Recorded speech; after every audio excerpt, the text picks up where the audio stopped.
Minister Amit Shah గారు ఏదైతే వ్యాఖ్యలు చేస్తున్నారో నిజంగానే వారు నిరూపించుకున్నారు. మేము దళితుల వ్యతిరేకంగా అని చెప్పి వారు నిన్న నిరూపించుకున్నారు. అంటే వారి మనసులో ఎంత కక్ష ఉందో దళితుల పైన మనకు బయలుదేరింది. ఆయన మాట మాటకు అంబేద్కర్ అంబేద్కర్ అంబేద్కర్ నేను నిన్ననే దాన్ని తీవ్రంగా ఖండించడం జరిగింది.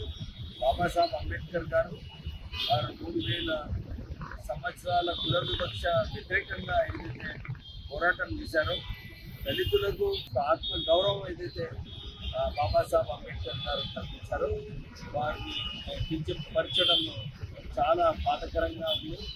మేము తక్షణమే అమిత్ షా గారిని క్షమాపణ చెప్పాలి. మనోభావాలను దెబ్బతినేలాగా ఏదైతే వ్యాఖ్యలు చేశారో దాన్ని వాపస్ తీసుకొని దళితులందరికీ కూడా క్షమాపణ చెప్పి మీరు రాజీనామా చేయాలని చెప్పి మేము డిమాండ్